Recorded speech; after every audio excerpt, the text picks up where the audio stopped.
Ladies and gentlemen, welcome back to my channel. My name is Catherine, and with me in studio is my guest today. I will invite him to introduce himself so that you can be able to know him before I introduce the topic of today. So without further ado, allow me to introduce Wakili. Karibu sana. Thank you very much, Catherine.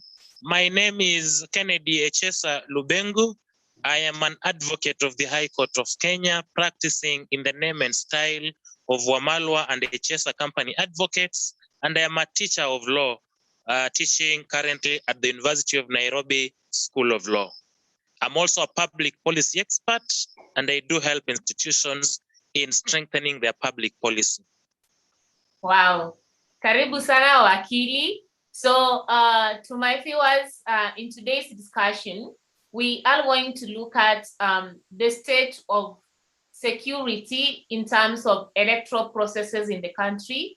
And we are drawing lessons and examples and eventualities from the 2007, the 2017 elections, and project and see whether currently, as the country is, are we actually ready for safe elections in 2022? And that's why today I brought an expert in the field, in the public sector, in terms of even law, to come and give his opinion and help us open our minds and open our views towards the same. So Wakili, in your opinion, in your observation, do you think that Kenya as a country right now is well prepared for safe elections in 2022?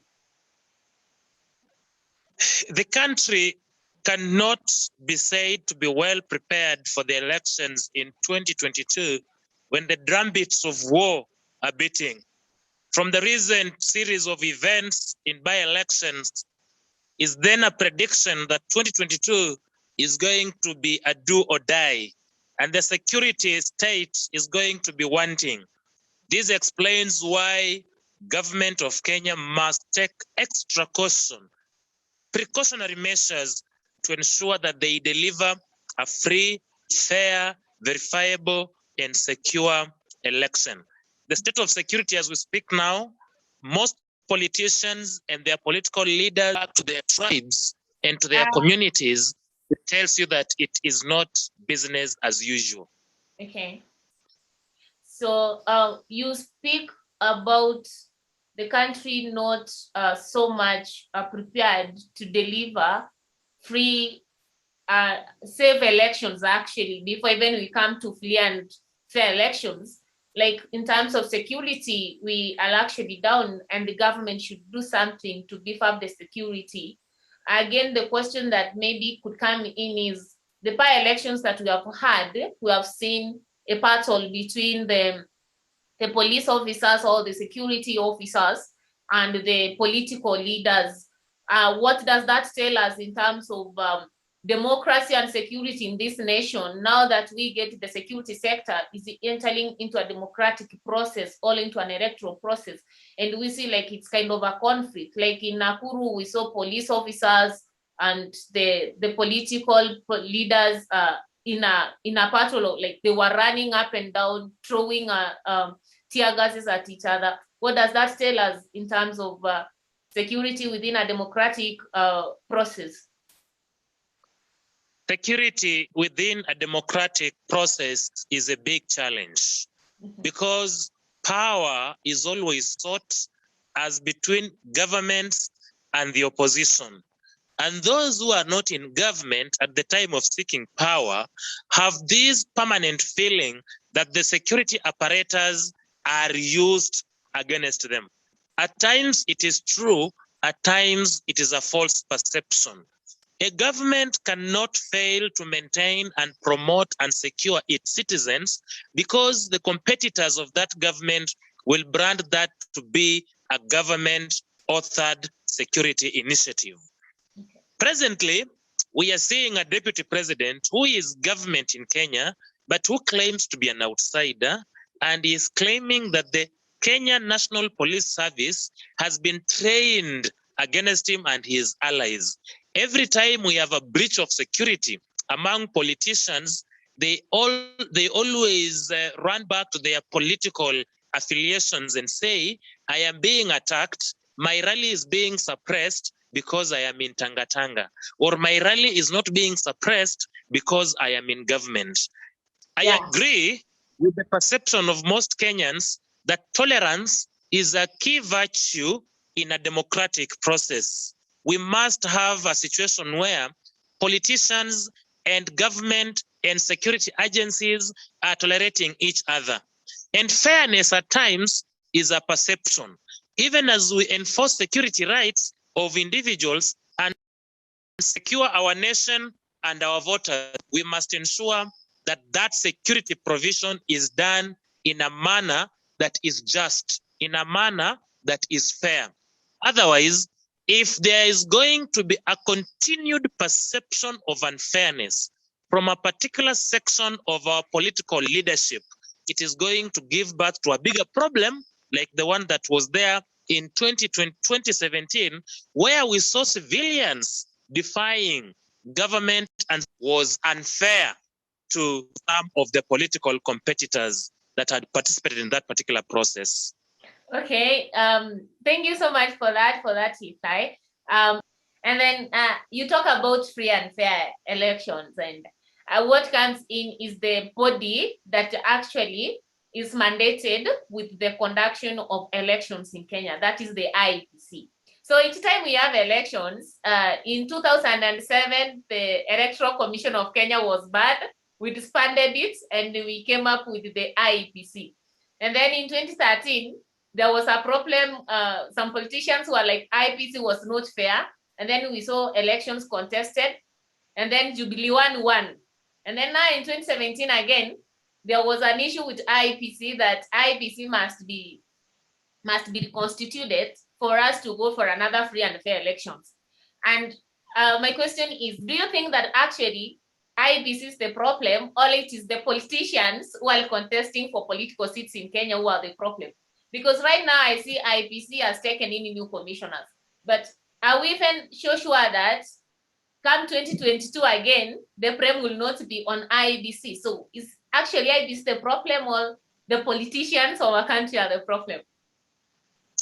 My response will be both. Both the IEBC and the politicians are a problem. In any game, when someone loses, even a football game, they lose, and then they think they have not lost fairly, the referee will always be blamed. And that explains why a Kenyan culture of blaming the IEBC will not cease.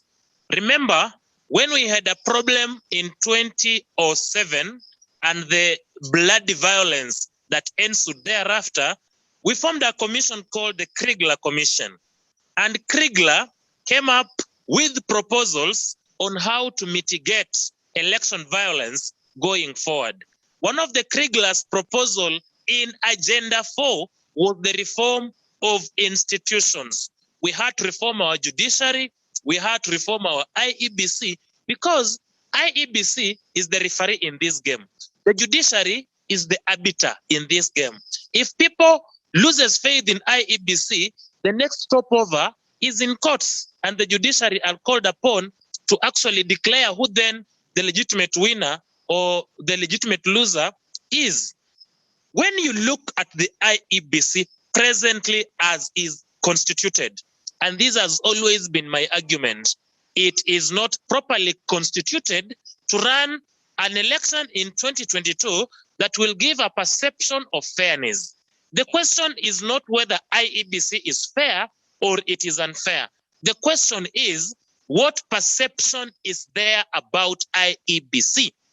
Within legal frames, we say that the perception that a judge is unfair may be real or unreal. But what we look at as legal persons is, what will the court user go home thinking? If the court user goes home thinking that the judge was unfair, indeed, the judge was unfair, even though in real sense, the judge was not unfair. Chebukati, the current chair of the IEBC, was a divisive fella in 2017. There were questions surrounding the manner in which he conducted the elections at that time. And even our Supreme Court agreed with Raila Amolo Odinga that the elections had been bungled. It will be unfair to let a person who caused divisions and who created perception that there was rigging to take us into 2022 elections. So unless we reform the entire IEBC, change the commissioners, change the commission chair, we are going to have that particular perception that the election was not fair. Because politically speaking, no politician loses an election at the presidential level. They are always rigged. This perception may be wrong, may be right, but in the end, if I was a one-man state, I would say IEBC as a commission should conduct election once, and the entire commission is changed, and we have new fellas conducting the forthcoming elections. When you have people saying this was rigged and the same fella is going to run the next election, then you wonder why. We hope to get a different perception from the same electorate. Oh my God. Now we get you. The perception is very, very important. And then another thing is, we talk about, you spoke about a deputy president right now, who regards himself as being outside the government, the same government that he deputizes. So yes. What do you think of the division between His Excellency, the President of the Republic of Kenya, and His Excellency, the Deputy President, in terms of the fortress security in 2022 in far as our ethnic groups are constituted? Because we know in Kenya, most of our elections are actually ethnically based. So how do you perceive this division? Is it likely to give us a problem? Do you see Kenyans assuming the division and moving forward like nothing happened? How do you look at this division, especially when it's coming at this particular time and it is actually very outright?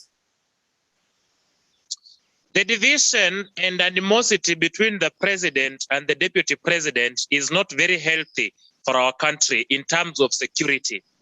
Reason being, and we must give to Caesar what belongs to Caesar and God his share, the unity of purpose between Honorable William Samoei Ruto and His Excellency the President Uhuru Kenyatta calmed the animosity and the tensions that had existed between the Kikuyus and Kalenjins, especially Kikuyus in diaspora, that is Laikipia and Nakuru, and members of the Kalenjin community. It is this unity that delivered a peaceful election in 2013. Now that the two gentlemen are likely to walk different paths in 2022, unless we manage it very well, we are staring at a situation where the differences, the tribal differences, the historical differences, and the feeling of perception and alienation between the Kalenjins in Rift Valley and the Kikuyus in Rift Valley is going to cripple back. And that animosity is dangerous for the state of our security. Remember, Kikuyus suffered the most during 2007 election in the hands of their brothers, the Kalenjins, and that is what informed the unity of purpose between Mr. President Uhuru Kenyatta and Deputy President William Ruto, and the country healed. Therefore, what should happen, in my opinion, is whether His Excellency the President and Right Honorable Prime Minister Raila Odinga will use the handshake to bring on board Deputy President and his allies to collectively seal a peace accord ahead of the 2022 elections. Okay. So to avoid a handshake call, I'll call for a handshake after 2022. We better have a pre-2022 handshake to avoid a handshake is very important. Of 2007. Yeah. I get you. That is very important, because remember, even though the President Uhuru Kenyatta and Right Honorable Prime Minister Raila Odinga entered into a handshake, that handshake was not able to resurrect Baby Pendo, who was shot dead in Kisumu. Yeah. If the two gentlemen had shaken hands prior to the elections, one most important life of Baby Pendo would have been saved. And that is why it is important as a nation to now encourage a culture of pre-election handshakes other than post-election handshakes to save lives, to save property, and secure our nation. Wow, thanks, Wakili. And finally, it's about the PPI, the PPI document, the PPI process that actually is in court, and tomorrow we will have a verdict about the same.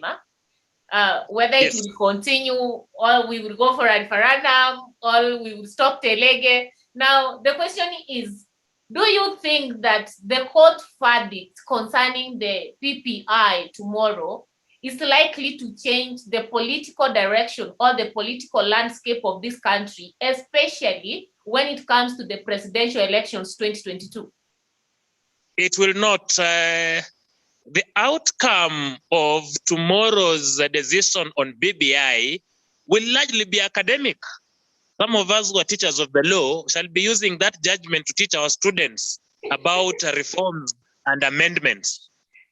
This is because the key players in this particular process have more or less given up, and they are concentrating on different issues. William Ruto has not come out strongly to oppose BBI.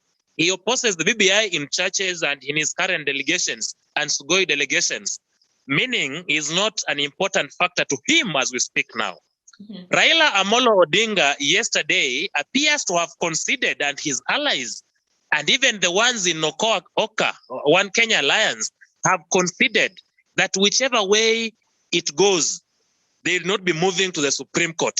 They are simply telling us they will be at home with any verdict. And to me, I think Uhuru Kenyatta and Raila Odinga and the Oka principles are racing against time. And they have realized if they over-concentrate on the BBI, then they are going to be unprepared for the 2022 elections. And that's why they are putting BBI aside. In any event, what was contained in the BBI, some of it has been brought to Parliament. We are amending the Constitution to allow ministers to come from among sitting members of Parliament. And that is all that BBI wanted to create, to expand government and ensure we have a feeling of inclusion. Therefore, tomorrow's verdict on BBI will be largely academic. It will be of no effect. Whether reggae is proceeding, whether reggae will stop, parties are now focusing on the August 2022 elections. Wow, that's great. Now, what could you tell Kenyans concerning the coming 2022 elections as a patriot of Kenya, as a person who is well informed about public policy, as a person who has sat in the judiciary, and as a teacher who actually interacts with young people, most of which we call the leaders of today, or the way the older generation calls us the leaders of tomorrow? What could be your general message to Kenyans as we round out the interview concerning 2022 elections? My message to fellow Kenyans, and I will echo what the president always told them whenever we had terrorist attacks, that security begins with you.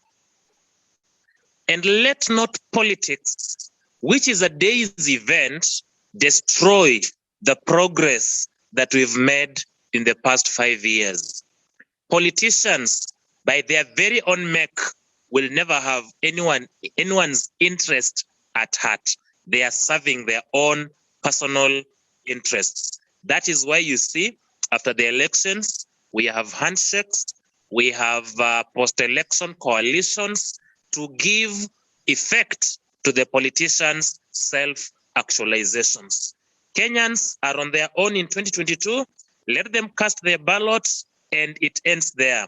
We then forge forward as a united country, as a peaceful country, and we pursue our happiness in whichever government that we shall elect. Let us not go for each other's neck just because our candidates have lost in elections. Those candidates love themselves more than they love our citizens. Wow, a big message there.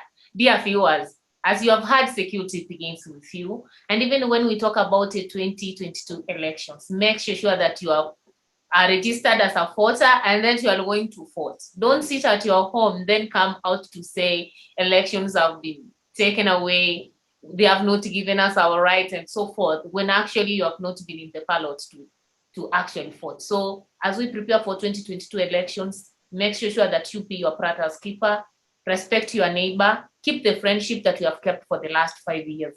This is the only way that we can be able to avoid a repeat of 2007 and a repeat of 2017 1 and then 2. So thank you so much, Wakili, for coming on board. I'm very, very much humbled to have you, and I look forward to have you again in the studio. Thank you very much, and thank you for the opportunity. May God bless you. May God bless Kenya. Thank you so much.